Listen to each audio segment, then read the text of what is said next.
Holy smokes. We are live.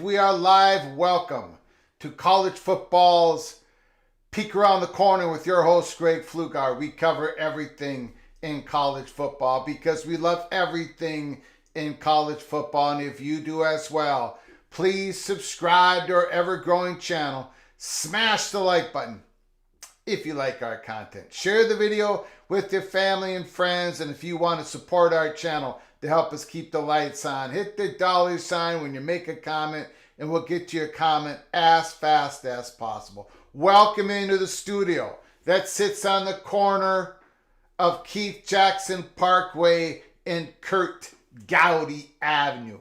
Do not be afraid. Do not be afraid to be a PATC legend with your phone calls and with your comments in the chat room.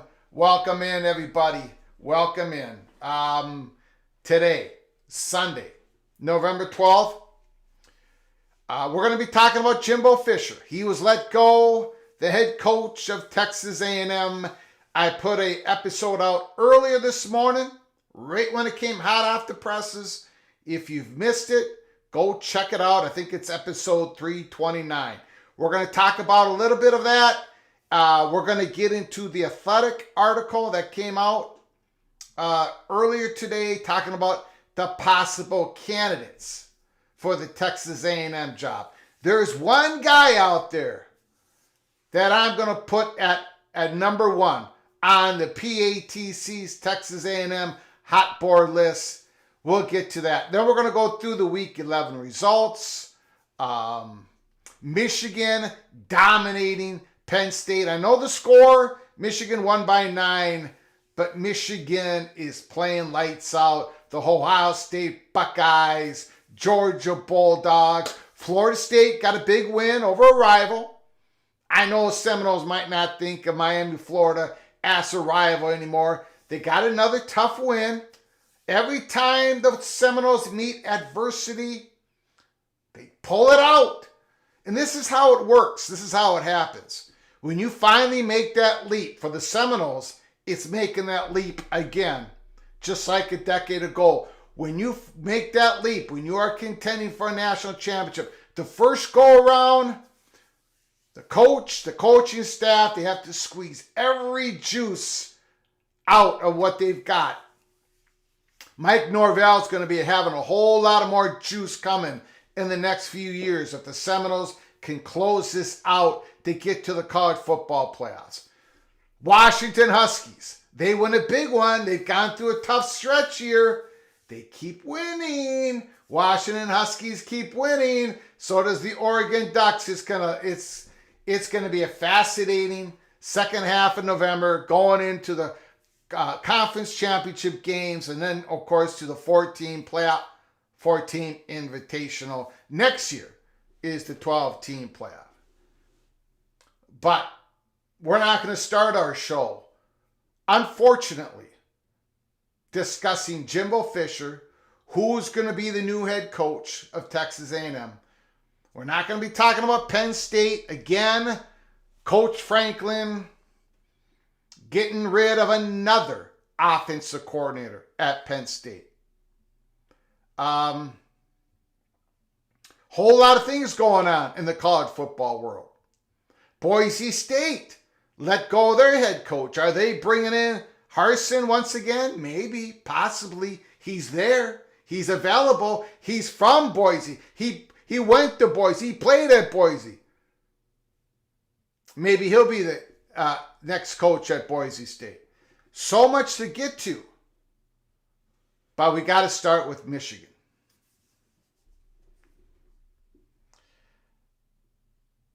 My honest question, and this is an honest question. Has Michigan gone rogue?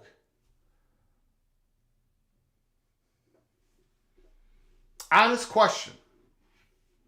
Now, it's one thing for the fan base to have a me against the world mentality. I think a lot of fan bases would have acted the same way, unfortunately. Here at Peek Around the Corner, I cannot do this show as a fan. I got to tell you to it straight, and we've been doing it on this story and every other story that we cover here at PATC. It's one thing for the fans to circle their wagons. It's another thing for the donors to circle their wagons. But for the president to act in the manner that he's acting, again, I ask you the question, has Michigan gone rogue? Oh, Greg, you're being over dramatic. The fat guy from Minnesota, he's being over dramatic. He's just bitter because, well, the Gophers got blown out again. They're horrible. Greg, what does he know? The cold weather is already affecting his brain. Greg the Cooler. That's correct. I am Greg the Cooler. Everything you said, everything I just said, that you are possibly ripping me on, all that is correct. Not denying anything. Except for, I ask you the question again. Has Michigan gone rogue? Let me bring up this tweet today by President Ono of Michigan. It's getting heavily mocked everywhere outside of the University of Michigan. I'm just going to show one tweet from a college football writer. I could show you 4 of them. And a lot more. This tweet, I think Ono's sending a message. He does not care what other schools in the Big Ten think about Michigan. He doesn't care. Has Michigan gone rogue? President Santo Ono. Countless members of the University of Michigan family have reached out to me over the weekend, and I wanted to express my appreciation. Like any community, we face our share of challenges and adversity. There have been many such moments in our history, but as our team showed so clearly yesterday, we will respond to any challenge head on with the conviction to do better and to emerge even stronger. Go Blue. Now, I can completely understand the president celebrating a Michigan football victory, just like he would with hockey, just like he would with women's volleyball, just like he would with University of Michigan getting a new research grant from the federal government. But this was a tone-deaf tweet, the largest one I think I've ever recalled from a Big Ten president.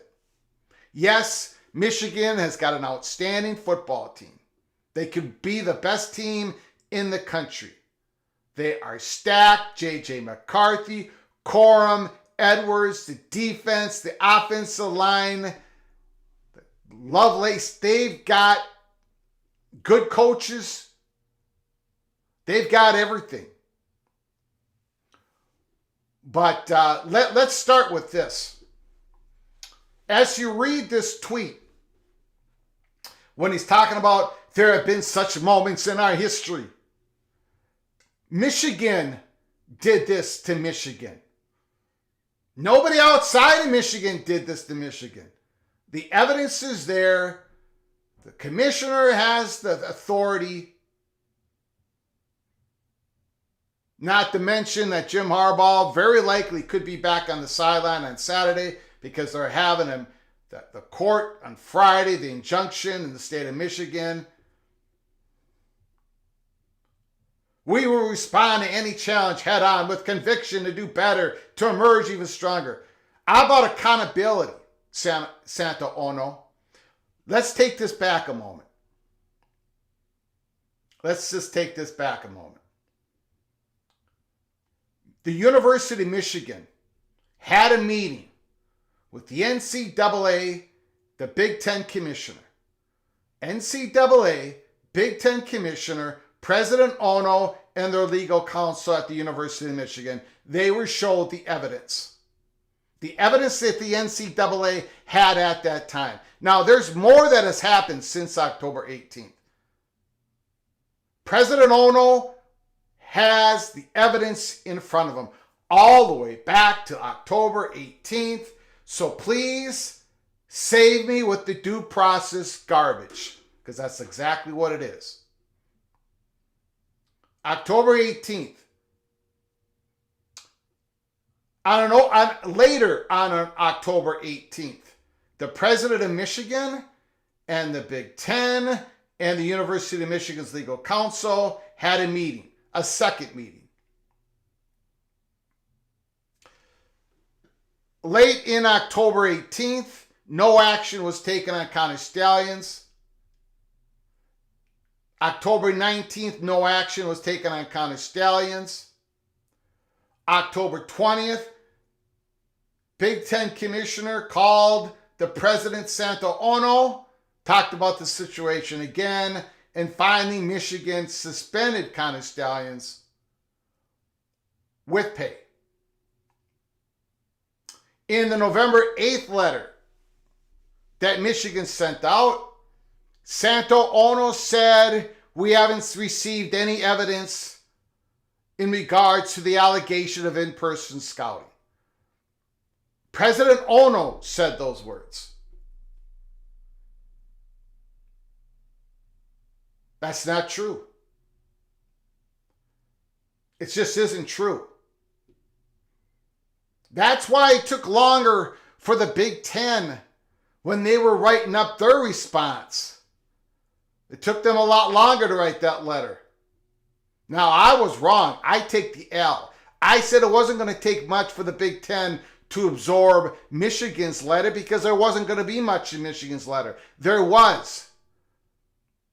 And if I'm not going to go, I've already went point by point on it. So then Santa Ono San Antonio. Santa Ono, excuse me, puts out this tweet today. I've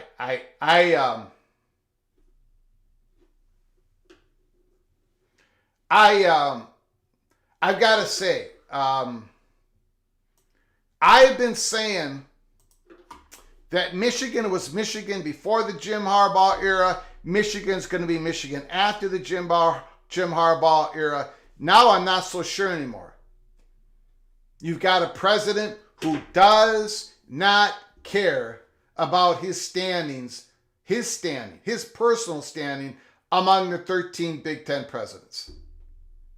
Doesn't care.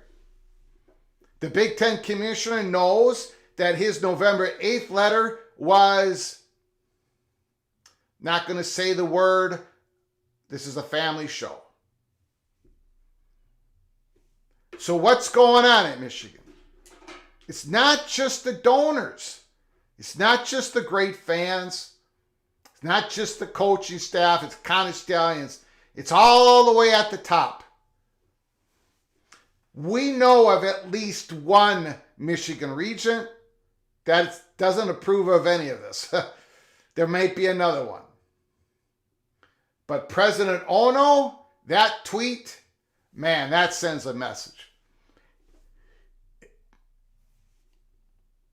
That sends a message. And congratulations to Michigan. The game, Michigan and Ohio State, is going to be a fantastic football game. Michigan's got a fantastic football team. They could win it all. But to play the victim card every step of the way, even on a Sunday, President Ono,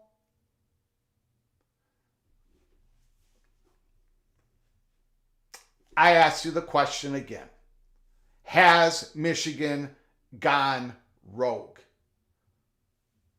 Now, the chances, Saturday morning, I put out an episode, 328, talking about Sports Illustrated article that was written by a Michigan guy who was very upset.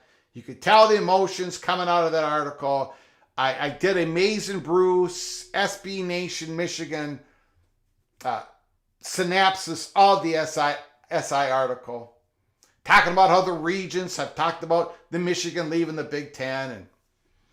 And I said, the chances of Michigan leaving the Big Ten are slim to none. But I didn't completely rule it out. It's not 0%. Somewhere between 1 and 2% chance. But it's not zero. This type of verbiage from President Ono, oh yeah, it's got Michigan all ready to go again. But President Ono, you talk about how the Big Ten has treated Michigan. Think about how the 13 other universities think about Michigan right now. Think about what the Big Ten office thinks. Of course, Michigan says we don't care. It's obvious you don't care. Let's keep in mind one other thing. Michigan did not just do this against Big Ten opponents. They did it against SEC opponents, potential future playoff opponents.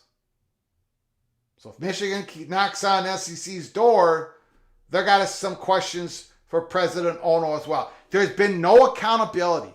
There has been no, yes, we stepped over the bounds. One of our people, at least one of our people, there's been no discussion of that at all. It's all procedural. We are the victims. I know Michigan's not used to taking many L's. They haven't taken any L's in the Big Ten for 3 years. It doesn't look like they're going to take the L on this in-person scouting. But the president needs to be better, needs to do better. You're in the Big Ten, at least for now. Act like a Big Ten president. Now, President Santo Ono knows who I am. I'll leave it at that. He knows who I am. He followed me. He tweeted at me. Years ago, when he was the president of Cincinnati, we had some information. We put it out on Twitter. We nailed the story. It had to do with Cincinnati and the Big 12. I don't think he's following me now that he's the president of Michigan. He's probably not listening to a word the fat guy from Minnesota is saying. Why would he care? He doesn't even care about the other 13 Big Ten presidents. He's given them the middle finger. With this tweet, he gave them the middle finger again.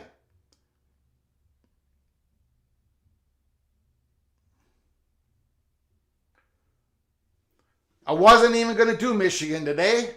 I told you yesterday I wasn't going to do Michigan. But this tweet, and it's not just me now. It's not just me. It's not Greg Flugar, whose cheese has slipped off his cracker just a little bit. He's getting mocked. Stuart Mandel. I'm behind on my news. What awful tragedy happened in Michigan this weekend? This is off of Santa Ono's. I mean, this tweet, the timing of this tweet, the phrasing of this tweet, the lack of any accountability, anything at all. And there's others out there. You just got to go on Twitter. There's others out there. Again, that's why I asked that's why I asked the crazy question: has Michigan gone rogue? So yeah, Michigan leaving before 2029 or leaving at the year 2029, I'm going to give it the 1% to 2% chance. I'm not going to say it's 0. I'm not going to say it because I don't hate Michigan. I got no reason to hate Michigan. Michigan and Minnesota have a 100-plus year rivalry. I have all the respect in the world for Michigan, but this ain't Michigan right now. This ain't Michigan. This is, I don't want to say any other school's name, especially in the South, but this is not Michigan. This is Michigan gone rogue. Let me thank everybody that's come on in for our show. I want to get to Jimbo Fisher. I want to get to the college football results. Again, if you want me to put up your comment, you can support the show with a donation. I'll get to it as fast as I can. Let me thank the people who have come in early on this Sunday afternoon. Immaculate. Congratulations to the Hawkeyes as they march towards the Big Ten West Championship. Congratulations to them. Tom DeBay, Crazy Asian 99, Nathan Campbell, Kenneth Evans, Mike Fort. It was frustration over a lack of due process and Petiti caving into the 13 whining ADs in the conference. Thanks for coming on in, Mike Fort. Where was Connor Stalions' due process? He was suspended October 20th. Jim Harbaugh was suspended November, 10th? No. November 10th. So where was Connor Stalions' due process? He was suspended. Michigan did no investigation on Connor Stalions in those 2 days. The Connor Stalions was suspended. Jim Harbaugh, representing the Michigan football program, got suspended because the University of Michigan was sanctioned, because there's a whole lot of evidence. So again, that due process argument just does not work, in my opinion. But thank you, Mike Fort, for your comment. Illini Ted, big win yesterday. If Michigan leaves the Big Ten, I would imagine the conference would put up a non-play status on them, meaning they would lose almost all their traditional rivals. Thanks for coming on in. B. Bean. Jimbo fired, $76 million buyout. Wow, let's get to that story right now. We'll circle back to Michigan if you want to talk about that. We're going to get to the results of college football week 11. But let's get to the possible candidates that replace Jimbo Fisher. Now, some of these names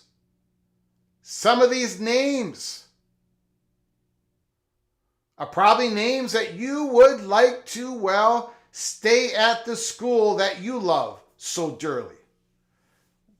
Who could replace Jimbo Fisher at Texas A&M? Lance Leipold, Mike Elko, and other coaching candidates from Bruce Feldman. Texas A&M made a bigger get on Jimbo Fisher, and the former Florida State coach proved to be an enormous dud for the Aggies, costing them almost $80 million.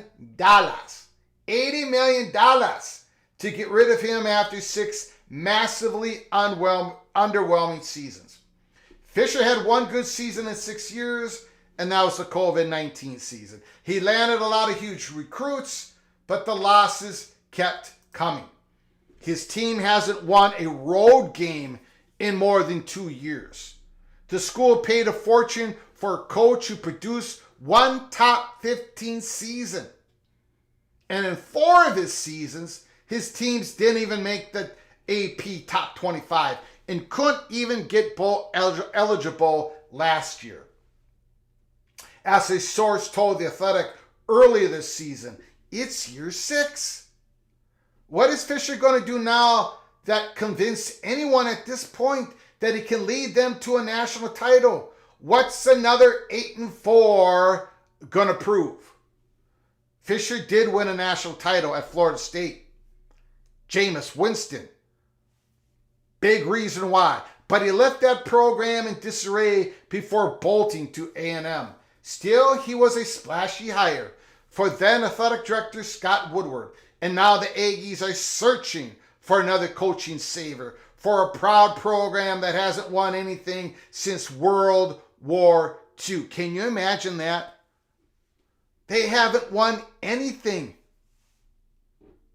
Not just a national championship, but anything since World War II.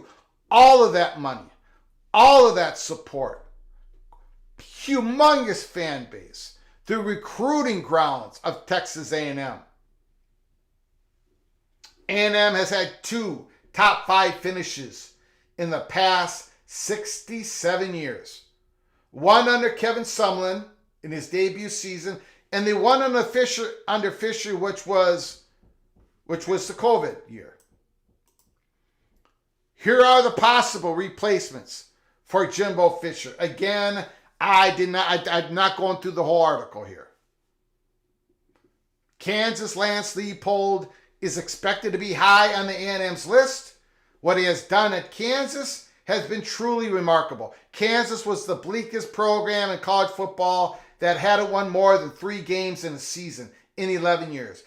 And by his second year on the job, Leipold had it in the top 20.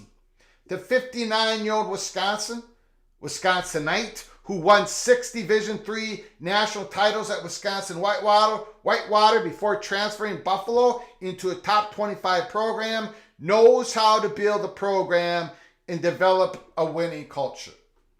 Now, I don't believe Lance Leipold is going to be the next Texas A&M head coach, and I'll get to my reasons after this article. Former Fisher assistant Mike Elko was highly regarded in his first 4 seasons running a ferocious defense in College Station. The 46-year-old from New Jersey left to take over Duke program, where he has been superb, going 9-4 in his debut season.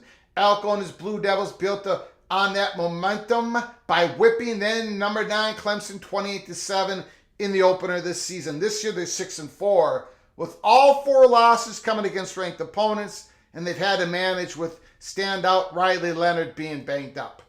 I believe Mike Elko has done a terrific job this year. That 6-4 record, Riley Leonard being all more than banged up. He's injured. They've done a sensational job. Absolutely sensational. He's done a remarkable job.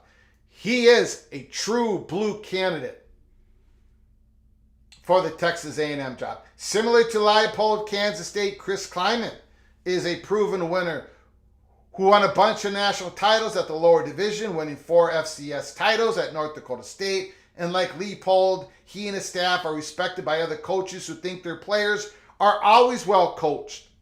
Last year, the 56-year-old Klieman led Kansas State to the Big 12 title, going 10-4. It's 7-3 this year, including an overtime loss at Texas. Chris Klieman has a good situation at Kansas State, working for an athletic director he worked with previously. We think he'll be in the mix, and his stock could surge if the Cats can finish the season with a flourish as they play Kansas and Lawrence next. Again, I don't think Chris Klieman is going to be, I don't think he's going to be the head coach of Texas A&M, and I'll get to that at the end of the article. Oregon State's Jonathan Smith has been one of the best kept secrets on the West Coast for a while. Since pumping life back into his alma mater's program, the former star quarterback went 2-10 after inheriting the dismal situation in Corvallis in the wake of Gary Anderson's tenure. But Smith and his staff poured into this program and laid a foundation. By year 4 in 2021, the Beavers went 7-6. Last year they went 10-3. And they kept elevating this group despite massive conference chaos in the Pac-12, where the Beavers are getting left out in the cold. I don't believe Jonathan Smith will be the next Texas A&M head coach, and I'll get to the reason after we're done with the article. Oregon's Dan Lanning. You have someone who has coached in the SEC from his time at Alabama and Georgia. The 37-year-old from Missouri has been killing it in Eugene and has a legitimate national title contender there. The Ducks are 19-4. 19-4 since he took over, and 9-1 this year with a close loss at Washington. We hear he likes it up there in Oregon. I think Dan Lanning is a potential candidate. There is a chance. We've got PATC. We got him at number 3. I'll let you know who he got at number 1 and number 2. Oh, because he has coached in the SEC before. Washington's Kalen DeBoer, 49, doesn't have SEC roots, but people inside the sport know he probably could win anywhere. Washington was reeling when he was hired from Fresno State, and he took a 4-8 team and promptly led it to 11-2 season. The Huskies only have picked up speed since then, going 10-0 this season. We do not believe Kalen DeBoer will be the next Texas A&M head coach, and we'll explain it after the article. Florida State's Mike Norvell is another coach who has a team in the national title mix. The Texas native did the heavy lifting to clean up a mess in Tallahassee that first started to decay at the end of the Fishers' run there. Norvell has been a masterful in working the transfer portal and overhauling the program. Seminoles are 20-3 during the past 2 years. A&M has more money and resources than Florida State, but that move to College Station didn't work out well for Fisher. If the Aggies make a run at Norvell, does he stay on the fact that coaches have won a lot bigger at Florida State than A&M? We do not believe Mike Norvell is a candidate for the Texas A&M job. The wild card. There's one big wild card wish candidate for the Aggies. Detroit Lions head coach Dan Campbell is one of their own, the 47-year-old Texas native at A&M. Campbell epitomizes everything we suspect the school would want in a head coach. If you watch any clips of him in front of his team, you'll see why. We do not believe Dan Campbell will be the next head coach of Texas A&M. First of all, let me go through the coaches we do not believe. Campbell coaches, NFL coaches do not go from the NFL back to college or go into college without failing first. Campbell's not failing at Detroit. We don't believe he is a candidate. We do not believe he's a candidate. He's not leaving the NFL. Let's put it that way. Mike Norvell. First of all, Texas A&M going back to the Florida State. Well, I know Mike Norvell is completely different than Jimbo Fisher, but Texas A&M is not going to go to Mike Norvell. Norvell's doing a great job. Don't even think Mike Norvell would be interested. He's got it humming at Florida State. And Florida State don't have the resources of Texas A&M, but maybe in the few years they will. They might be in the same conference as Texas A&M. The other names on that list, Chris Kleiman, don't think he'd be interested. Don't think Texas A&M will be interested. Same with Lance Leipold. This is how I'm looking at it. Spoke to one person who's familiar with the let's put it this way. We believe that Texas A&M disagree with us in the chat or with the phone calls later in the show. But Texas A&M is going to go for somebody who's been in the SEC grinder. Been in the SEC grinder. Now, Jimbo Fisher, for his great success at Florida State, wasn't in the SEC grinder. So those coaches who don't have experience in the SEC, I don't think Texas A&M is going to go for them at the end of the day. Dan Lanning, Oregon's coach, yes, has some SEC experience. So the top two coaches, the top two on the PATC's Texas A&M hot board list, Mike Elko, definitely, without question. Without a question. He's number two. And we might change him to number one within the next week or two. Mike Elko's got to be one of the top two, in our opinions. Mike Elko, we got him at number two. Number one, Lane Kiffin. Yes, he's been everywhere, right? He's been everywhere. But he's doing a great job at Ole Miss. He's doing a fantastic job at Ole Miss. That program, if Lane Kiffin stayed there, Ole Miss would be a 9 to 10 win program every year. That's in the SEC. That's the great job he's doing. Lane Kiffin did a great job at Alabama offensive coordinator. It did not work with Tennessee. I got it. Did not work. He was much younger then. He has proven himself over and over and over again. He's a great coach. The resources at Ole Miss ain't nothing like Texas A&M. I think Lane Kiffin would be very interested. He wants to stay in the SEC. This is his opportunity to get to a program that can offer him all the resources he needs. Every one of these coaches wants to scratch that itch to be able to compete for a national title, for a conference championship. And they're always wondering in the back of their mind, if I have all the resources, I could do it.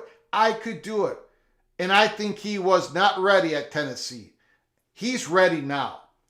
And I think Texas A&M is going to be interested in Lane Kiffin, and Kiffin's going to be interested in Texas A&M. So we've got Lane Kiffin and Mike Elko, one or the other.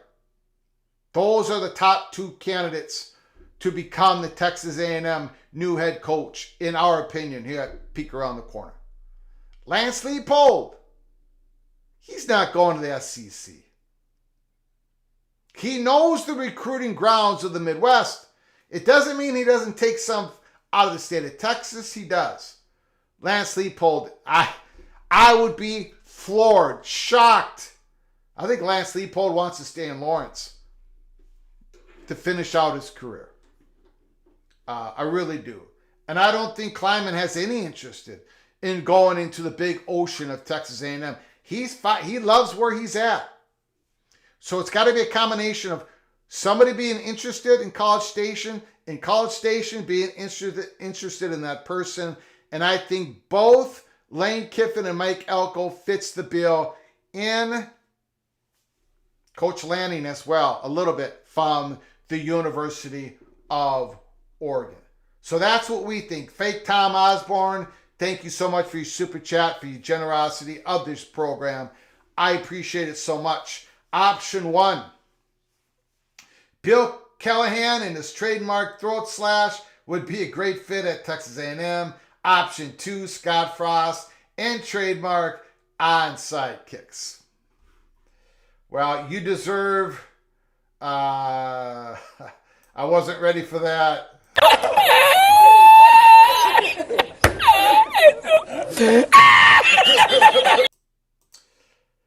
Unlikely, but could you imagine Urban Meyer? A little bit. But I don't think Urban Meyer's coming back to coaching. Do I think some donors at Texas A&M want him to be the head coach? Probably. The fan base? Probably. But Texas A&M, look, there's going to be a great urge to try to get Urban Meyer.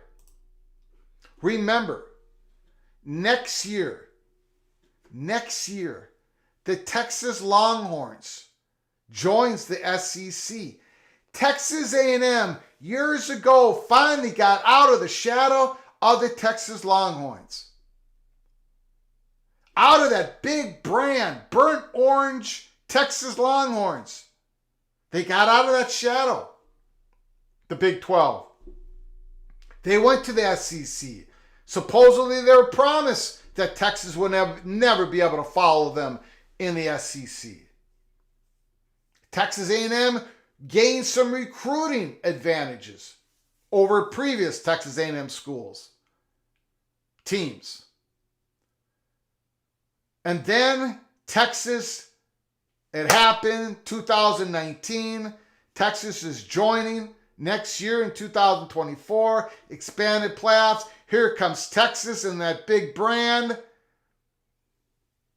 And Texas A&M felt that they needed to switch coaches.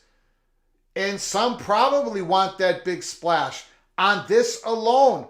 But again, what would you have to give Urban Meyer? You're just giving out Jimbo Fisher $75, $77, $80 million exit fee. You're going to have to give Urban Meyer the same type of deal. In other words, guaranteed money no matter what happens. To land Urban Meyer, you've got to give him guaranteed money no matter what happens. That, for me, is way too big a risk. Give Mike Elko good money, a lot of money for his assistant coaches. Give Lane Kiffin really good money, a lot of money for his assistant coaches. Build up those NIL programs, but have your way out of a Lane Kiffin if it doesn't work, or your way out of a Mike Elko if it doesn't work.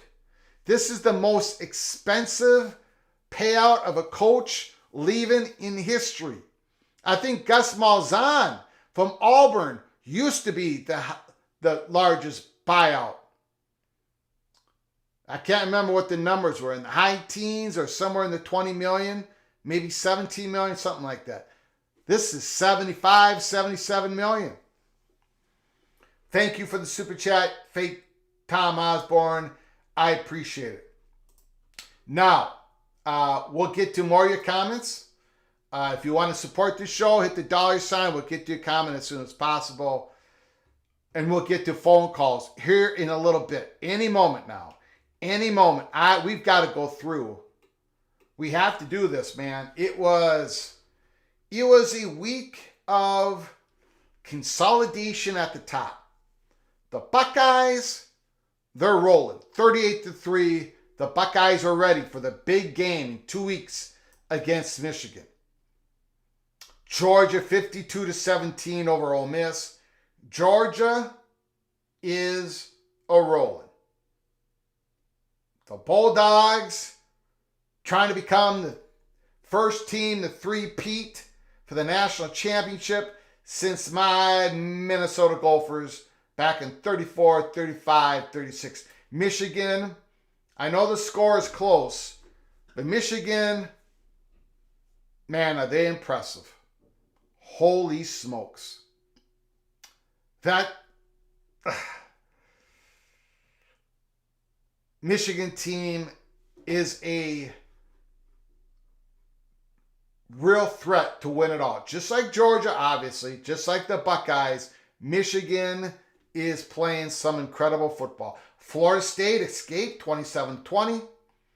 Unfortunately, Miami, Florida's quarterback, who was their number 2 guy early in the year, he's out for the year. So Van Dyke back in the game. He threw another interception.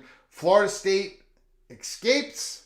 They're on their way. They're on their way to the ACC championship game, and I believe the college football playoffs. Washington, big win, 35-28 over Utah. Oregon does it again. Bo Nix, 4 touchdown passes, 36-27. Texas escapes, 29-26. And Ewers is back. Quinn Ewers is back. Unfortunately, Jonathan Brooks is out for the year. I believe it's a torn ACL or MCL. Jonathan Brooks is out for the year. Devastating loss. Great player. Alabama rolls 49-21 over the Kentucky Wildcats. Kentucky was one of my sleepers this year. Greg DeCooler did them in. Oregon State 62, Stanford 17. Missouri. Cody Schrader, Brady Cook, running back, quarterback. Missouri's a very legit team. They're a New Year's Bowl type of team. Missouri is really on the rise. A fantastic year for the Missouri Tigers. 36-7 over Tennessee. UCF 45 to Oklahoma State 3. UCF blew the doors off Oklahoma State as the Cowboys were throwing interceptions all over the place. Texas Tech escapes, wins, defeats Kansas. Kansas backup quarterback got hurt early in that game, took the Jayhawks out. The Red Raiders, they win their 4th conference game. The Sooners beat West Virginia again. I don't believe the Mountaineers ever defeated the Sooners in Big 12 play. Ask conference mates. I do not think so. LSU whips up on Florida. Napier's got a lot of heat on them as well down there in Gainesville. Jed Fish, Arizona, wins their 7th game of the year. Wow. 34-31 over the Colorado Buffaloes. Iowa 22, Rutgers 0. They blank Rutgers. Tulane keeps that edge for another New Year's Bowl, 24-22 over Tulsa. And then North Carolina deflects a pass away, the 2-point conversion.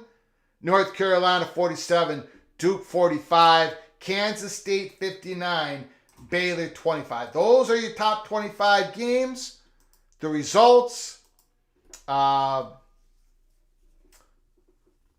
A lot of big stuff going to happen here in the last 2 weeks of the college football regular season as we roll into bowl conference championship season, bowl season, and the playoffs. I think we're going to give Napier another year to prove himself, probably. I would think so. This is the 2nd year, right? Big Lubbock, Texas might not win another game. They lost their big-time running back. No question about that.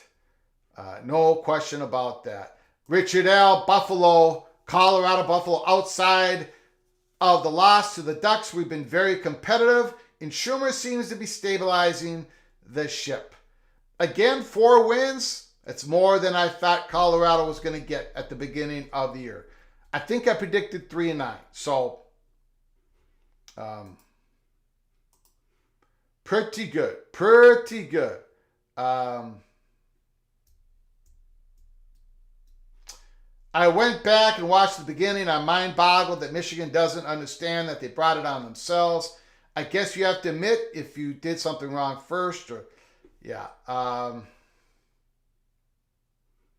Georgia, Cornelius Green, thanks for coming on in. Georgia, Ohio State are peaking at the right time. Yes, they are. The game, Michigan, Ohio State. It's going to be something else. It's going to be a lot of passion. Kyron Shakar, if Urban goes, Greg can replace him on big noon kickoff. Nobody's going to hire the fat guy from Minnesota. I'm too obnoxious.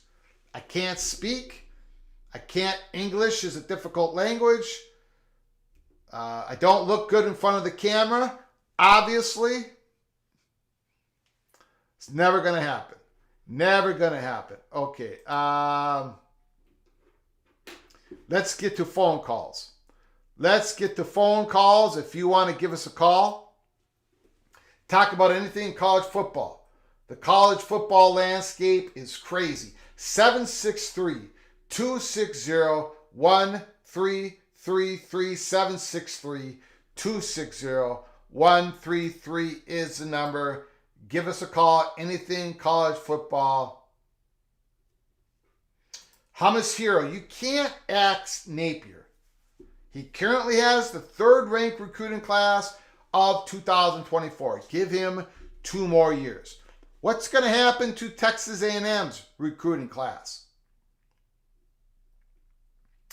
They're going to lose some guys, probably. Now, there is a 30-day window starting today of Texas A&M current players jumping into the transfer portal. I know there was at least one player who's already done it. I can't remember who it was. Might have been a receiver. But whatever. There's a 30-day window for Texas A&M players to get in that transfer portal, to get a slot on a team for next year. Call from Immaculate. Congratulations on the Iowa Hawkeyes' big win over Rutgers. You're going to Indianapolis. Buckle in. Ohio State and Michigan. What team would you rather play? Well, at the beginning of the season, I wanted Michigan just for Cade. But at this point in time, I think we might stack up better against Michigan. Okay. Because they've got a great running offense, maybe the best running offense in the country, and that's what our defense is especially tuned well to. I mean, we got a great defensive backfield too, but when you start looking at that Ohio State receiving core, I don't know if I want to have it tested that much. Yeah. That is something there. That's something pretty special. So I guess I'd say Michigan, even though I don't think Iowa's beaten either team. I just think they might look better against Michigan. Does that make sense? Yeah, no, I don't think there's a wrong answer. Yeah. Either way, it's, I don't think there's a right answer either. Yeah. Go ahead. I mean, either way, that's the bragging rights. We're West chance. I mean, Iowa's not winning that game. Yeah. But, I mean, that's really what I said from the very start. I just wanted to see them be the last West Division champions, and we're not getting that 11-1, although arguably should have been. But that's a different argument. Yeah, good for them. Yeah. But in terms of the other stuff calling in on, go either way. My feelings about Michigan are pretty brief. It's all basically focused on the presidents. There's a lot of emotion on all sides everywhere else. But when I look at the presidents, the decision that they made, I don't see that as these presidents against that president. It was more like all these presidents saying, okay, you've gone too far. We're going to do the smallest thing possible to let you know that we all disapprove. And that's exactly what they did. And Petiti waited until the precise day to do it, because all they were going to give him was 3-game suspension. That's all he could do. So he waited to do the last 3 games, what I believe. Maybe that's not true, but it just seems like it was choreographed from the president to let them know we do not approve of this. Now, after that, they're all going to move on because they got bigger business together than sports. They really do. So I know the rest of the country, they're like, there needs to be blood. Like, yeah, okay, but if you're going to understand the presence, people who are making this decision, you got to understand there's a lot more at stake than this. And a lot of people probably aren't going to like me saying that. Okay, that's cool. I get it. You want a big lesson learned, whatever. Well, go talk to the NCAA about that because Petitti's just answering to his bosses. So, I'll leave it at that for that one for folks to realize that the president made their statement, and that's all he wanted to do. Now, in terms of the coaches for A&M, though, I've got a top 5 for you. Oh, my God. Breaking news. Breaking news. Are you serious? And I apologize, Immaculate, for cutting on you again. Nobody treats a caller, a contributor, a valuable contributor, a friend, like nobody treats another person worse than I treat you. It's probably because I'm a gopher. It's going to be a short call. There's no way it's interrupted, but it's probably because I'm a gopher and you are a Hawkeye. However, Texas A&M, you just mentioned.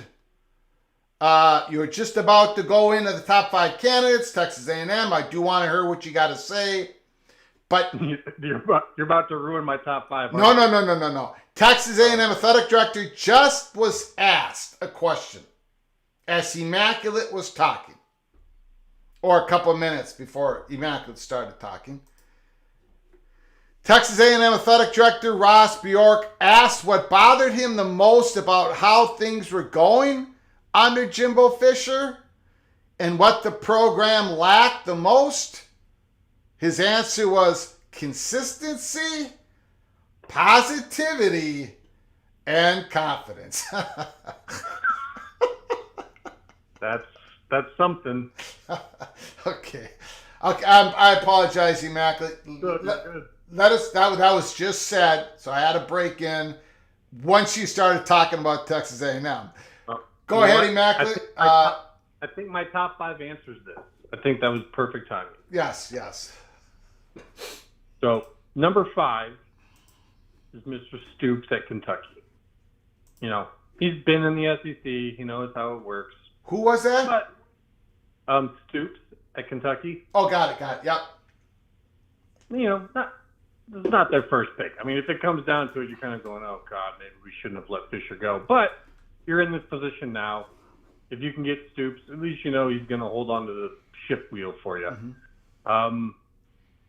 Number 4, Elko. He's a little bit higher ceiling there. He's proven to do quite a bit with very little, but he does not really know. I mean, he's been around, of course, but to go from Duke to A&M, that's a big one. Number 3 is Lanning. I think you're into the section of great picks once you're in Lanning. But I don't necessarily think he's looking to go. He's just starting to build up something there. They're going to the Big Ten, so he's going to be able to have whatever resources he wants. The only reason why I could see it maybe is if he didn't actually want to travel as much like he'll have to do in the Big Ten, but I don't know if that's enough. Number 2, and this is one at first I would think this would be the obvious one. Maybe it is. But that's Lane Kiffin. Lane Kiffin has hit his cap at Mississippi. He probably called A&M before they even called him. And he's even making comments about how, recruiting there. I mean, it's pretty much the writing's on the wall with that one. Yeah, he's my number 1. Yep. That's where I would put my money if I was betting. Yep.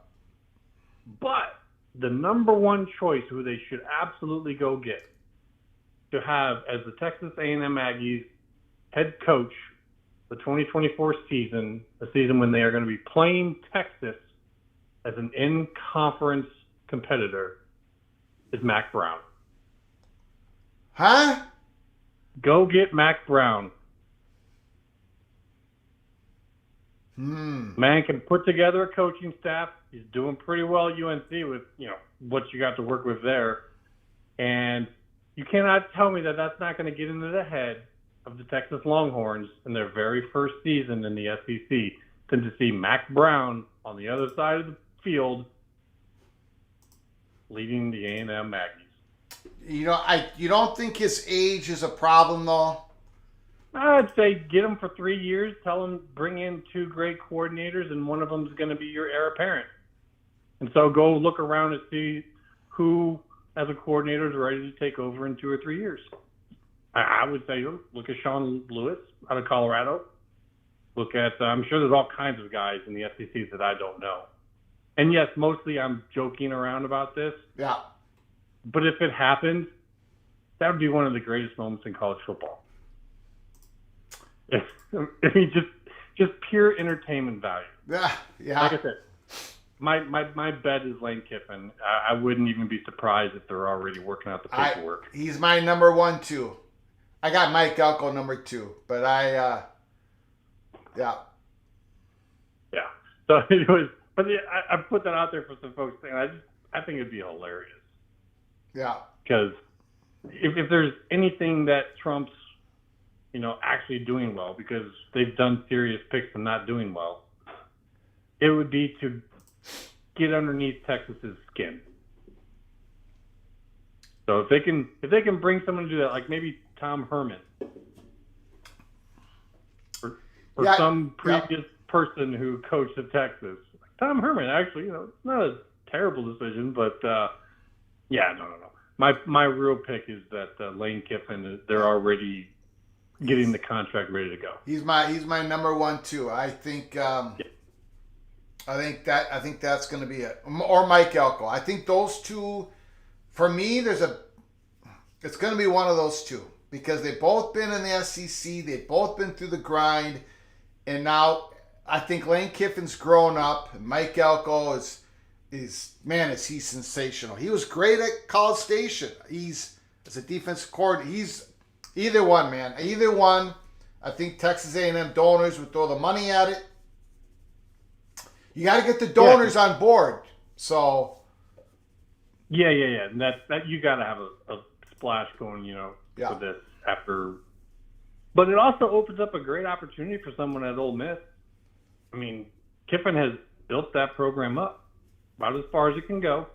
But if you're someone wanting to come in, get some SEC experience, not have to come in with a broken down team, I'd say, Elko to Ole Miss, as B-Bean says in chat. I'd say that's actually maybe a good possibility right there. Yeah. So, anyways, that's pretty much it. I didn't have a whole lot for today. All right, man. That bit about the presidents and then troll you a little bit with Mac Brown. Yeah. All righty, hot guy. Appreciate you calling. Congratulations once again. And we'll see you at Indianapolis. Well, I don't know if I'll be there, but that's right. I was going to be there. Last champions ever for the West. Indianapolis. A city I've never been to, and looks like a city I'll never be able to go to. Never, ever. It's like Indianapolis, to me, could be as far away as Syria, right? I mean, the chances of me, a gopher, going to Indianapolis in the first week of December, I have the same chance of going to Syria in the first week of December. Man, am I bitter. I got good news for you. What? If we do have conference playoffs in the future, and that first round in December is, a conference playoff of like the semifinals or the quarterfinals, maybe Minnesota makes that. And maybe it's held in Indianapolis. And then everything's all good, right? I mean, the odds are better of that than the, It ain't happening. Thank you, Immaculate. Appreciate the call. All right. Talk to you later. Good.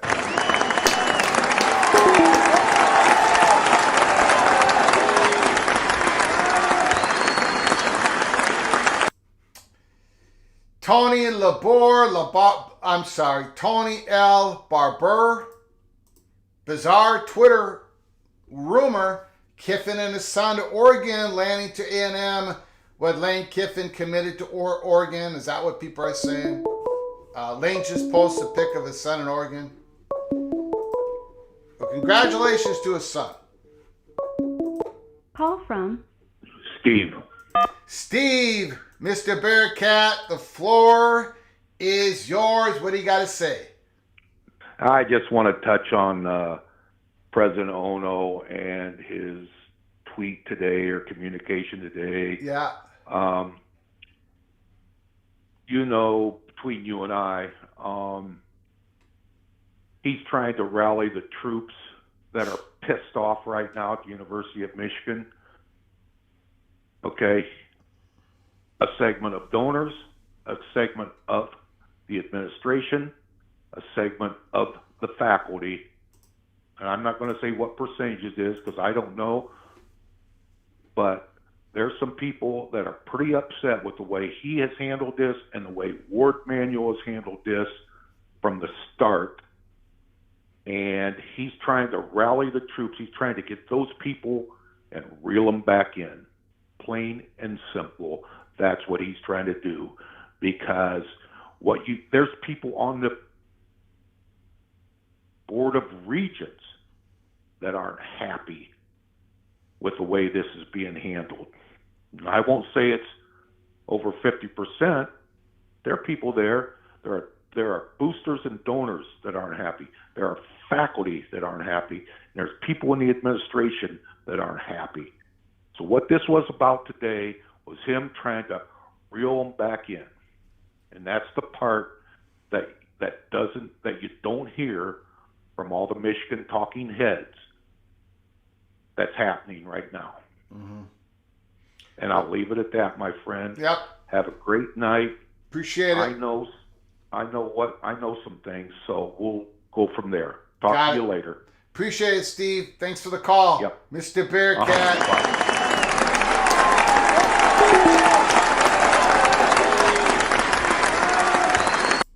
John Teal, Byron Leftwich, Super Bowl wins as a player and a coach. That is correct. First of all, thank you once again, John, for your continued generosity to this channel, helping us keep the lights on.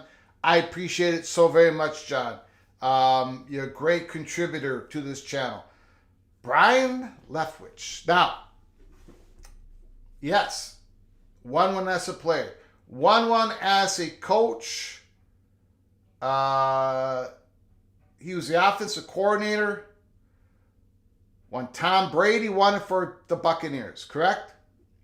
John, tell me if I'm wrong. I'm probably wrong. Buccaneers offensive coordinator. Yeah. You know what?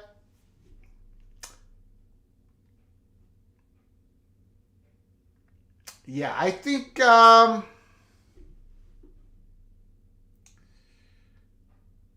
he could be on that list, John. He could be on that list. The one thing, he hasn't been a head coach in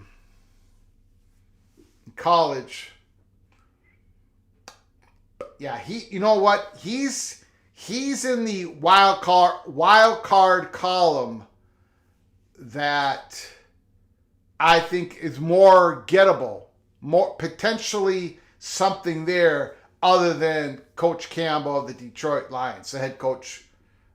So yeah, Byron Leftwich. That's a good name. Good name, John. Thank you so much once again for the super chat. Interesting. I wasn't thinking Byron. I should have been.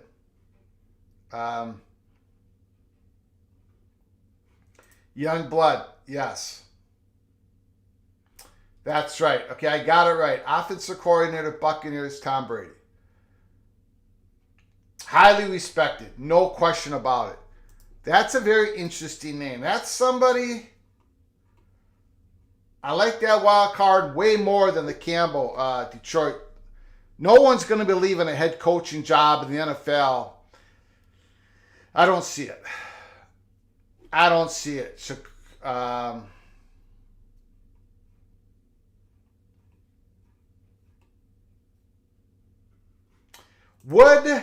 This is a great question by Son of Sarek. Would Texas A&M really fire Jimbo if they didn't have anyone lined up? That's a great question. Especially when you're paying $70-some million for a buyout. Especially when you consider they had a 4-hour meeting Thursday night. When I say they, I was Board of Regents, athletic department, administrators, all the people in leadership. 4-hour meeting, and most of it, according to reports from Yahoo Sports, most of that 4 hours was spent on this issue. Do they have anybody officially lined up? Probably not. But do they have a good intel on who would be very interested? Yes, probably. I mean,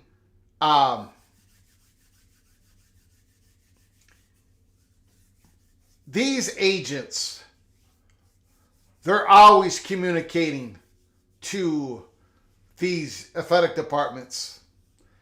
The agents that represent the head coaches in college football, they have all the athletic departments on speed dial.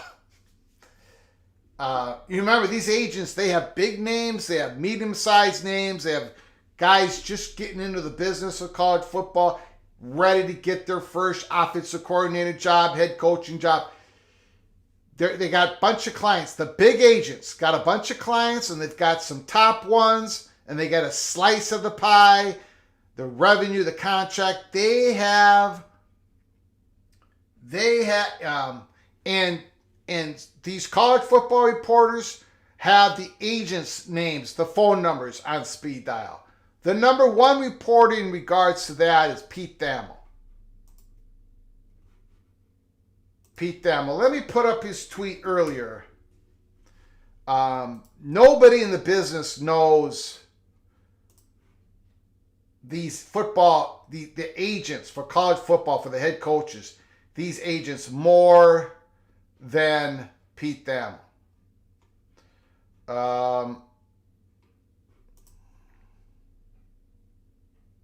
Here is the list of names that Pete Thamel put out earlier today as possible candidates. Early list of potential names for Texas A&M, knowing the money is no object. Lane Kiffin, Mike Elko, Mike Norvell, Dan Lanning, Jeff Traylor, who's doing a great job once again. University of Texas San Antonio, the Roadrunners. Once again, I think they're still undefeated in conference play. Chris Kleiman, Cliff Kingsbury, Kalen DeBoer.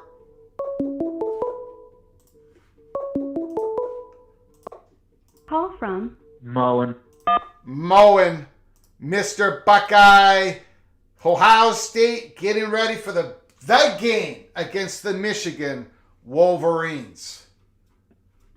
Oh, so now we're just discounting next week's game against the Gophers, huh? I don't know what game you're talking about. I don't think that game is on the schedule.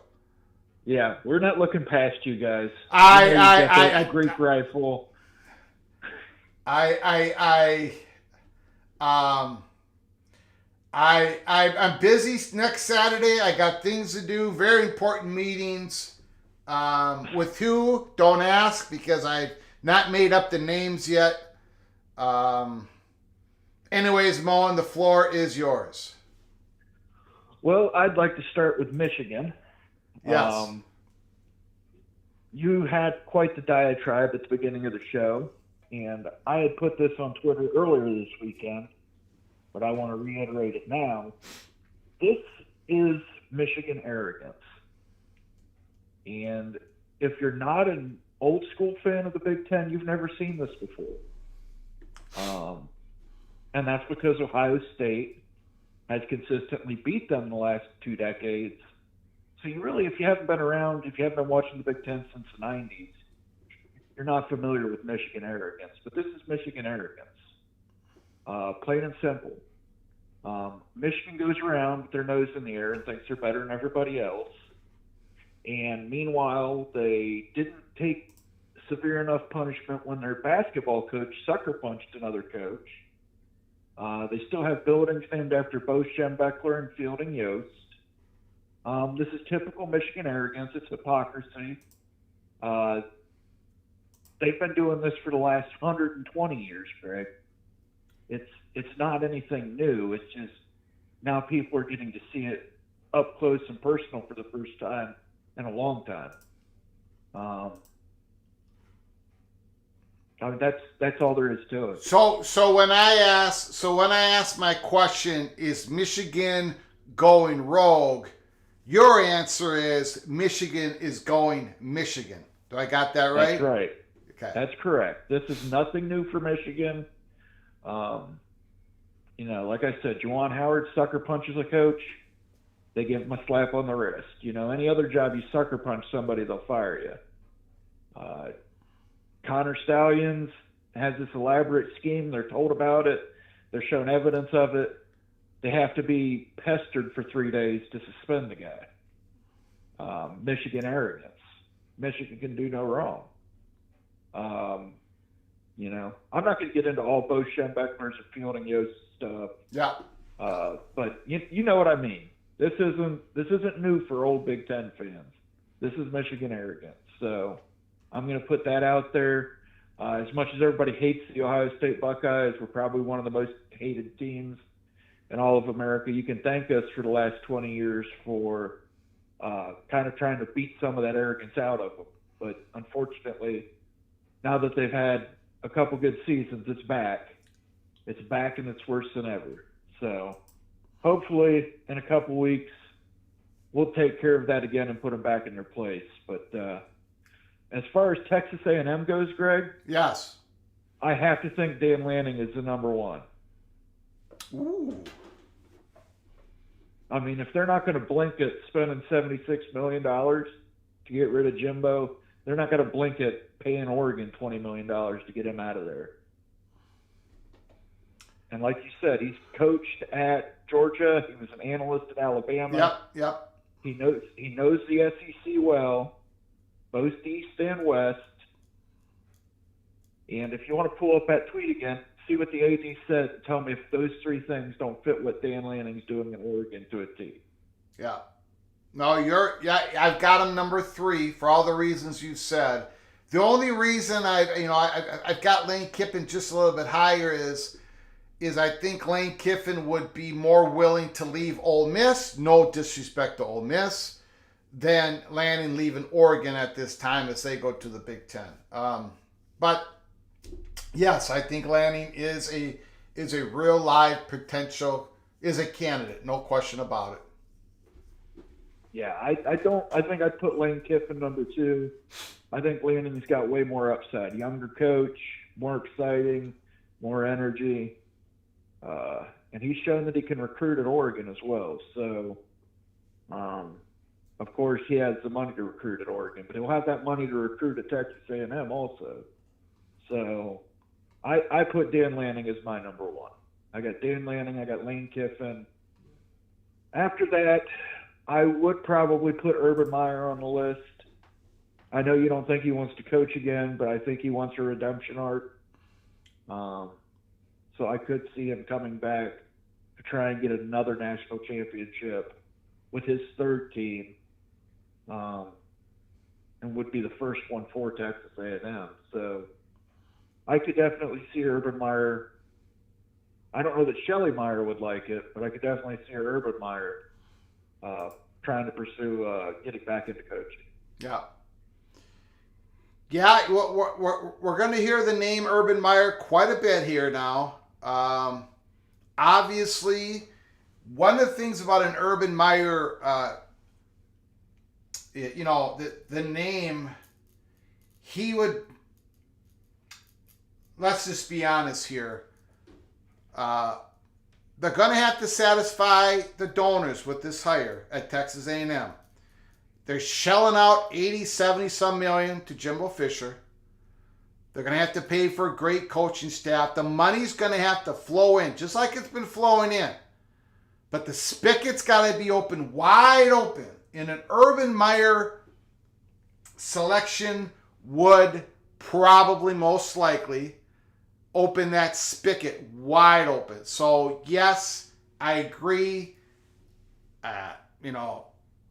He's on the list. I don't have him as my top 3 because I don't think he wants to coach again. I could be flat out wrong, but I can understand why he's on your list, Moen, and everyone else's list, because he'd bring in the money, which you need at Texas he'd bring A&M. in the money. He'd bring in the recruits. Yeah. He's shown that it wasn't a fluke. He won a national championship. He won a couple at Florida and then went and won one at Ohio State. Undefeated at Utah. He showed he could be successful anywhere in the college ranks. Yeah. So I think you have to keep him. I think he has to be put up there until he comes out and says flat out, no, I'm not coaching again, which he hasn't really done. He's given the kind of non-answer that, well, I'm happy on TV right now.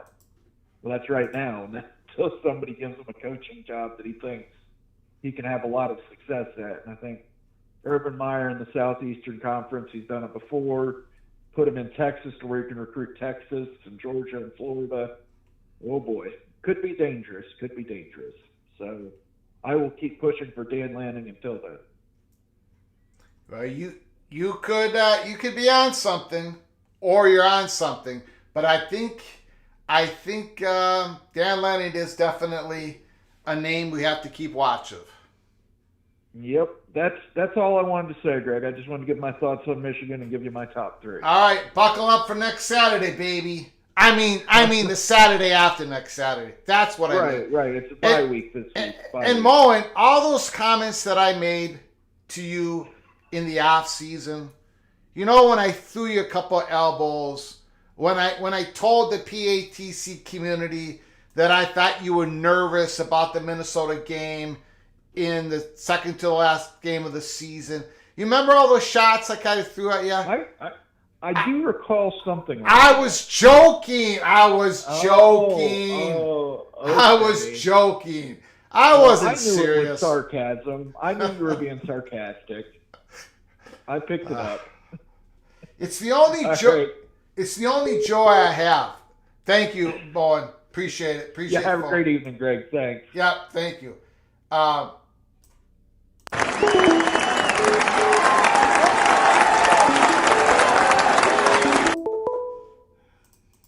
Call from PSU Nitwit. PSU Nitwit. Can you just hold 1 second? Sure. Appreciate it. I just want to. I wanted to finish up and say, it's the only time that I can throw an elbow is in the off season. I can't do it in the regular season. PSU Nitwit's Penn State team wiped us off the field last year. The off season is the only time that I can just drum up my juices, throw a few elbows at other programs. So I got to take my shot. I did predict Gophers to go 6-6.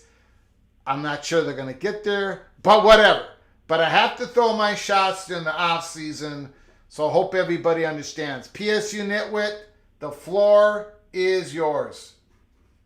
Hey, Greg, I tell you what, I was peeping over on that game against Purdue. That's a tough loss too. So that wasn't a tough loss. I mean, tough as in. That was actually an easy loss. Yeah, it was. It was over when surprising loss. It was over. It wasn't surprise. It was over when the game started. We just let me take a minute on that. Cody Lindenberg, our only linebacker who had any experience, he played one game this year, been injured. He played fantastic. He was suddenly out for this game. Then Baranowski, the other linebacker who had played no Power 5 football, he's been playing for Cody Lindenberg. He gets injured on the first series. We're already playing Matt Kingsbury, who is a true freshman, playing in his first game yesterday. We threw another linebacker in there that nobody knew he was even on the roster.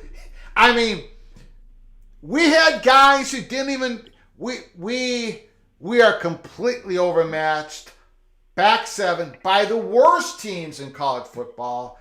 The Buckeyes are going to name their score. They're going to do what they want. They're going to pull their guys. They're going to wait for the game against Michigan.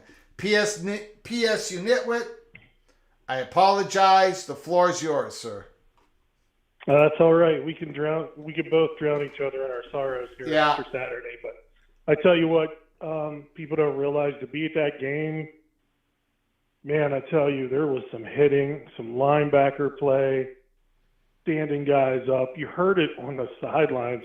Yeah. Like, you could hear it in the stands, people popping each other. I got to give our kids credit on defense. Yes, Man, they were out there flying to the ball, and they were going mano a mano with, I don't know, Michigan has a knack of calling the right play when you're a blitz. So, hey, you know what? That's fine. We'll take the L. It was a game-defining loss for James Franklin. I've never heard the crowd that upset with Franklin.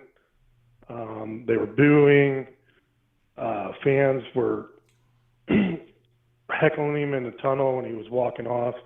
And I know people think that's a bad thing, but it's a good thing for him. Yeah. It's the first time I've heard other people in the press pool start really going after him and criticizing him. He always used to get the pass. You remember, Greg? Yeah. But look what he took over. Yeah. After the scandal. Like, all that's over now. You know what I mean? Like, they're not giving him that, hey, he got us out of the dark years. Look what he did over the scandal. He got us to a Big Ten championship game and a Big Ten championship. All that's over now. And I just never realized, like, I was sitting there watching that game, and I don't know if there's old school people on here that understand Penn State and what Penn State used to represent. Michigan represents what Penn State used to represent. Penn State used to have running backs and offensive linemen where if you needed 7 yards, they got you 7 yards. Larry Johnson, Curtis Enos, you can go up and down, Kajana Carter. You could just go up and down. Like, I was watching that Michigan team like, oh, my God. Like, that used to be Penn State. Yeah. And I think that's what people don't realize, that Franklin had came in here from, you know, he was a quarterback at Shippensburg, coached at that level, ended up going to Maryland with that spread option stuff, spread zone stuff. Penn State was never a team like that. And it just shows up every big game. Like, in the big games, you're not going to outsmart somebody. You know, I mean, I always think like James Franklin and them, they're like the Enron people. Like, they're like the smartest guys in a room. Like, no, they're not. At some point in time, you got to get 5 yards on a run when you need it. Or you got to throw. You got to be able to get a 12-yard pass on 3rd down and 7. He's never been able to put it all together. You know, he either has great defense and good special teams, and then the offense is bad. Then he has great offense, and then the defense isn't good. Like, and now, like, he fired Mike Yurcich today, his offensive coordinator. I don't know where that's going to go, but I just wanted to call in. How many offensive coordinators is that? 6, I think. Really? It'll be 6. Yeah. Wow, I didn't know it was that much. Holy. I made a comment on Twitter. I was thinking 4 or 5, but man. I think this will be 6. Wow. So I don't understand. Like, I think, and it's not, like I said, it's not surprising that side of the football. I mean, you could still see the legacy of Penn State a little bit, even with Manny Diaz, the linebacker play, the hits, the mano-a-mano, the run stopping. Yeah.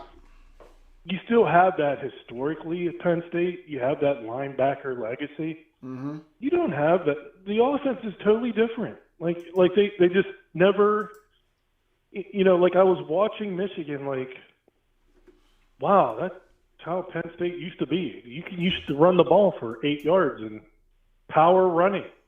pulling guards. You know what I mean? Yeah. Counters. Counter draws. Like it was just amazing to sit there on the field and watch it. And like I said, it was a big game.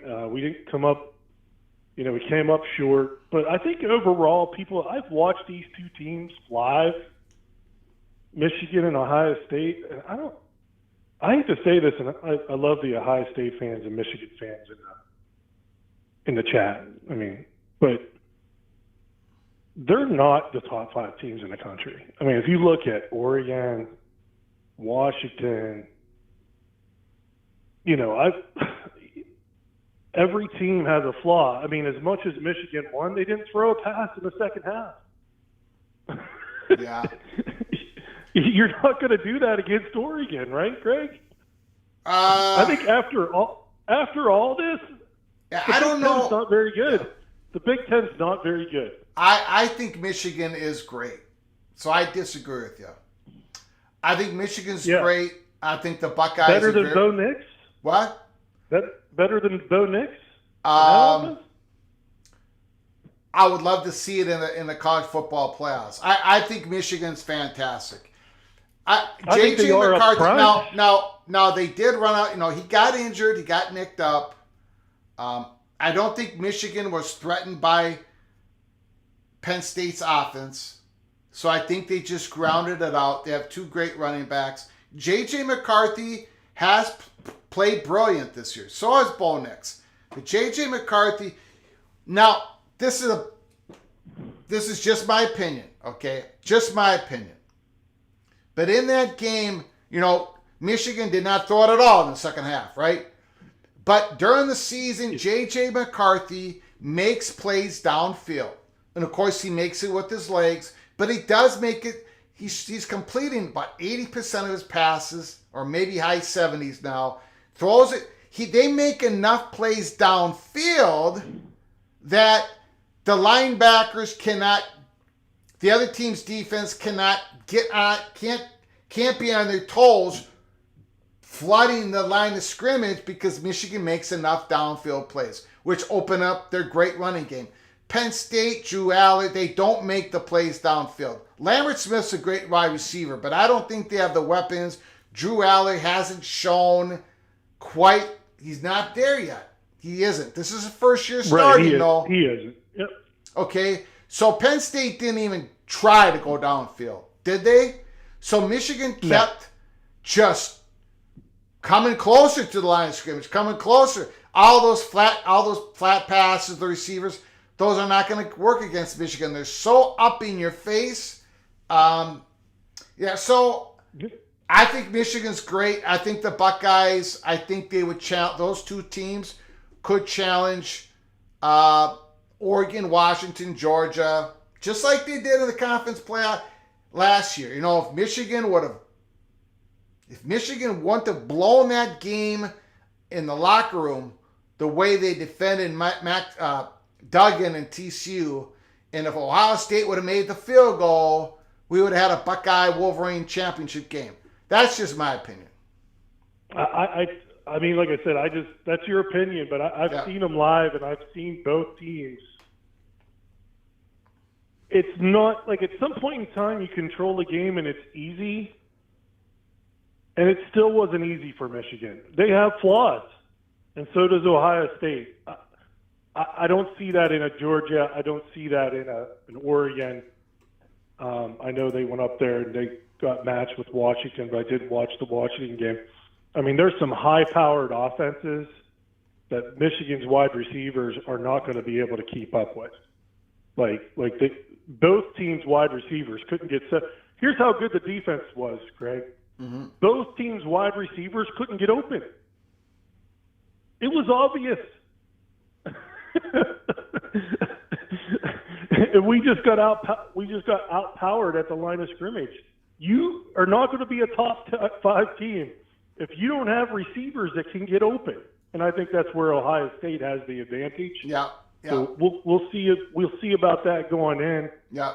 To the last thing, but I just want to say, Greg, hey, what a weekend of college football. That's why we love college football. Yes, sir. Thank God that Texas A&M fired Jimbo Fisher, because then I don't have to listen to them bash Franklin all day. So Yeah. I got to give a shout out to Texas A&M. Whoever decided to fire Jimbo Fisher, like the early morning Sunday after that game, you just saved James Franklin, because they went from talking to James Franklin for about Oh, my to, God. oh, Jimbo Fisher's been fired. So whoever did that at Texas A&M, I mean, I owe you one big time. So, hey, you know what, Greg? You Yep. take care. Thanks so much, and looking forward to what next weekend comes up. So take Yep. care. Appreciate it. Thank you, PSU Nitwit. Great call. Oh, great call. I know Penn State fans are... Man, who are they going to get for an offensive coordinator that's actually going to work out for Franklin? That is a great question. Looking for a comment here. Again, if you're new to the channel, please subscribe to the channel. Hit the notification bell so you get notified the next time we come on live. We can come on live at any time. Breaking news, we get in the studio, we crank it open, and we let you talk about college football. So subscribe, get yourself notified, smash that like button if you like the content that we're providing. And if you want to support this channel, the only way, we don't have memberships. We just go by your donations. So if you hit the $ with a comment, we appreciate it so very much, and we'll get you a comment as soon as possible. The Architect. I love the name, The Architect. How does Tony Pettini survive as an enemy of the maize and blue? We'll get to that answer in a second. Call from ABO Prep Course. Soap, thanks for calling. Can you hold 1 second, sir? Absolutely. Thank you. I appreciate it. The Architect says, how does Tony Pettini survive as an enemy of the maize and blue? My question would be, how would Tony Pettini survive if he did not act? 13 universities all lined up. We know this because they gave Tony Pettini the go-ahead to make it from a 2-game suspension on the books to a 3-game suspension. Outside of the Big Ten bylaws that give the Big Ten commissioner the authority of a 2-game suspension and not more, without the approval of the Big Ten Executive Committee. The Big Ten is hot. So everyone, I know, the college football reporters, they've all lined up, pretty much all of them. Maybe not all of them, but a vast majority of them have all lined up, and they're taking the Michigan viewpoint and talking about how fair it was that Michigan got told on Friday, or the airplane trip to Penn State. 13 universities are pissed at Michigan for the disadvantages, their student athletes, the potential higher cost of their injuries, and all that stuff that we've gone over before. Tony Pettini would not have survived if he did not act. So will he survive as the enemy of the maize and blue? I think he will. I think he will. If he doesn't survive, it's not going to be because of this. And remember, there's more investigation that's going on. Once the NCAA finishes up this investigation, which includes Central Michigan and Connor Stalions being on the sideline wearing his sunglasses at night, whatever comes down on this is going to put whatever the Big Ten did in the rear view mirror. It's going to be a lot more than just Jim Harbaugh being suspended for 3 football games. The evidence, there's a mountain of it. Michigan has seen it. Michigan has not taken accountability for it. And back to President Ono's embarrassing tweet of today, which he's getting mocked by some of those college football reporters that have sort of been supporting Michigan. That No, Tony Petitti would not have survived if he did not take action. Soap, the floor is yours. What do you got to say, good sir? Well, Greg, I'm sorry. I just saw that you had started a program. I had to watch my fabulous Houston Texans win again. Yes. Yeah. C.J. Stroud. Yeah, I tell you what, that kid's amazing. Just Yes. amazing. And what might be even better than his athletic abilities seem to be his personality and his faith. It's quite stirring. It's just really something.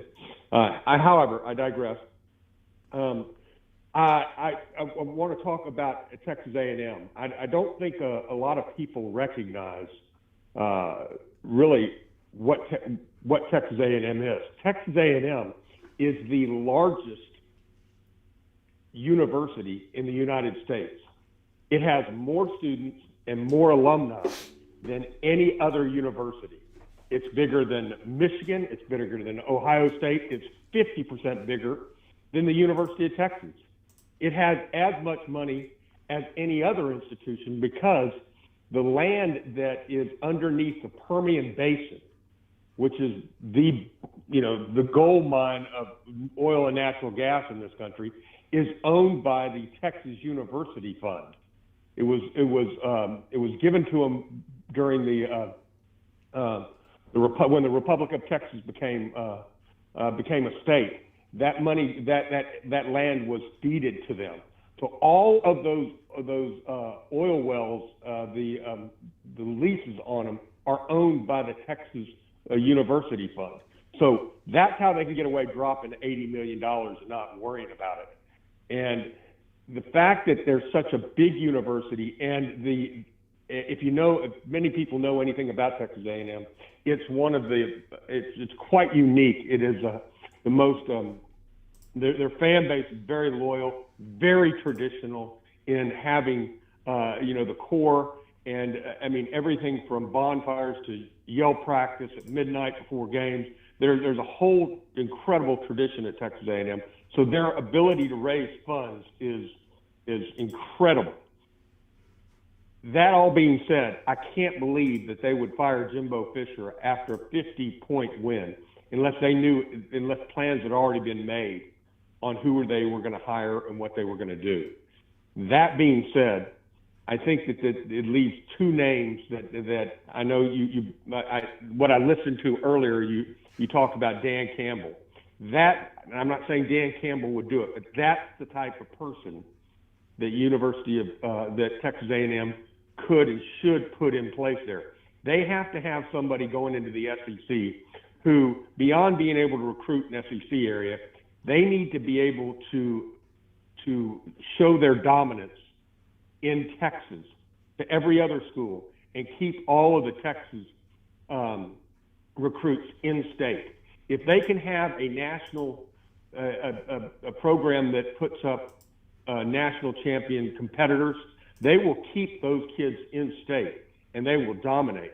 The other name that I'm going to throw out there for you that you might consider is the head coach at Texas A&M, Joey McGuire. He's a longtime Texan high school football coach, has had great success at Texas Tech, and he fits that type of mentality of who they could bring in. But they've got to do something right now. There's no reason why they haven't had a national championship since Bear Bryant. I mean, they're too big. They have too much money. They have too much tradition. Everything going for them. It's just the right person in the right place. And once they do that, in my opinion, they're going to be a dominant force for years and years moving ahead. So that's my take on it. Great call. Great comments. Let me ask you, Greg, why do you think that they fired him last night? Well, why didn't they wait till the end of the season? Why then? Well, because they want to get in front of the carousel. They want to be the first one out. They want to start talking to the agents without having to be secretive about it. Texas is going into the SEC next year. They've got to get out in front of this. Agreed. Like you say, they have all the money in the world. NIL, it should prop up Texas A&M to be the elites of the elite. So They should be, yeah. But I got to believe that, like I say, they want to get ahead of it. So this decision had to have been made a month ago. Well, it was made on Thursday. Well, they've been talking. I mean, they wouldn't. I don't think it was an impulsive decision. I think it's something they've been looking at for a while. They had a 4-hour meeting on Thursday. Okay. So, so they've got to have some people in mind. They wouldn't do this if they didn't have people. I agree. Right? I agree. So it's not going to. I don't see them going after somebody who, and no disrespect to, is it Echo, the guy that was at A&M who was an assistant at A&M and is now at Florida State, and he might be very good, but he doesn't have the long-running track record to be able to recruit in the state and put his name behind a program. He's a shot in the dark kind of guy, and I think what Texas A&M needs and what they're looking for is somebody who could come in and just their name right away. Everybody goes, oh my gosh, Texas A&M is on the map. I don't know who that might be, but maybe the Michigan coach is going to need a job. Yeah. I've got Lane Kiffin 1, Mike Elko 2. And I've got Lanning number 3. And I feel pretty good about that list right now. I don't think Campbell's going to be leaving the NFL. Mm-hmm. So. Yeah, well, you're right. I mean, that's typically not something that happens. However, him being an Aggie and if they gave him a lifetime contract at more money than he was making in the NFL, and they could do that, I don't know. Yeah. But I appreciate the time. Thank you so much, Greg. I'm sorry. I'll go back and I'll listen to the rest of the program. No problem. Thank you, sir. Anything. Appreciate the call. Have a great weekend. Thank you very much.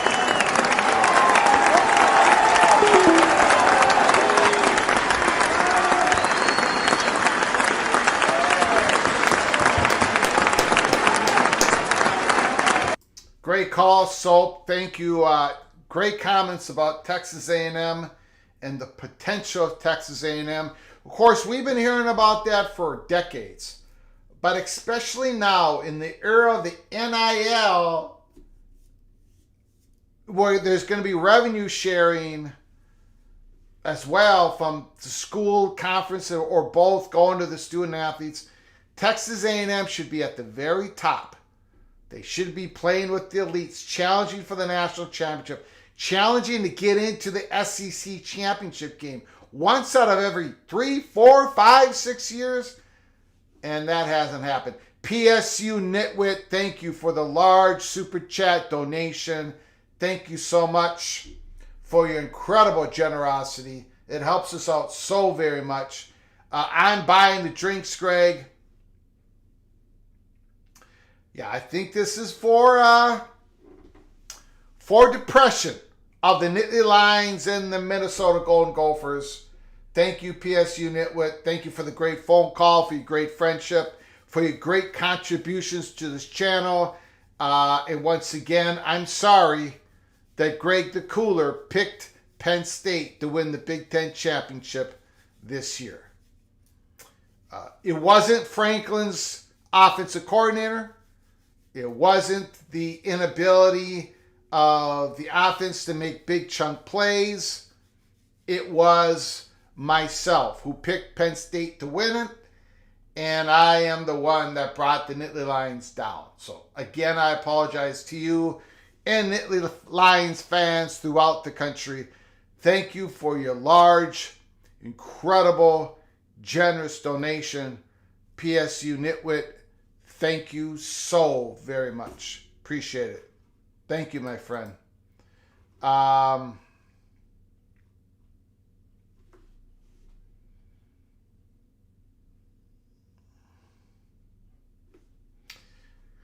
Tony Barber says Bo Nix is the number 1 in the Heisman odds in Vegas. Rick Olsen, Greg has taken the lead over the refrigerator. Oh, jeez. Next year.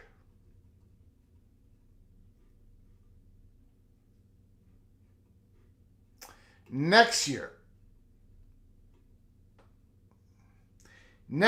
my year. I'm going to be Greg the Heater next year. I promise you. I promise you. Big Lubbock, the PUF, Permanent University Fund, owns the oil rights and is divided up between A&M and Texas. 1/3 A&M, 2/3 of Texas. A&M does not own these rights. The state of Texas owns these rights. Minnesota going to have to beat Wisconsin to go bowling. Minnesota has won the Axe 2 years in a row. 2 years in a row for the first time since 93 and 94. Can they make it 3 in a row? The Gophers are sputtering. They cannot stop the forward pass. Shakar, if you were throwing the forward pass, the Minnesota Golden Gophers could not stop it. So when Wisconsin comes to Minnesota 2 weeks from now, I hope the winds are howling. I hope the snow is coming down. Give the Gophers a chance. Wisconsin's playing horrible as well. So, yeah. So we're going to close it up here. I thank you for all the great phone calls, the incredible generous donations, the great comments, the great conversations we had.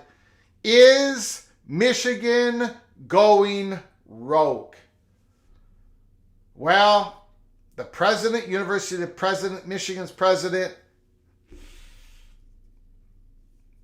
that tweet tonight, we started the show with it.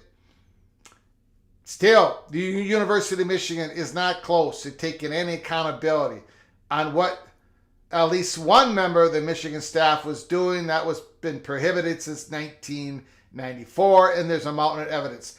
Michigan is playing the victim card every single day on this. What about the 13 universities and the student athletes that were the true victims of the in-person scouting? It don't matter. It seems it doesn't matter to the University of Michigan's president. He put out a message tonight, and I got a feeling that people are listening to it. Michigan fans are all riled up. The 13 Big Ten presidents, I got a feeling they're disappointed once again.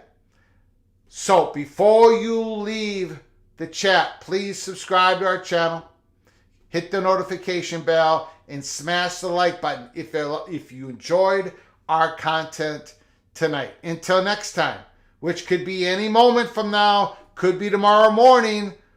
A lot of drama throughout the college football landscape. Until next time, from all of us at PATC, Peek Around the Corner, to all of you, please, you all take great care of each other. Thank you so very much.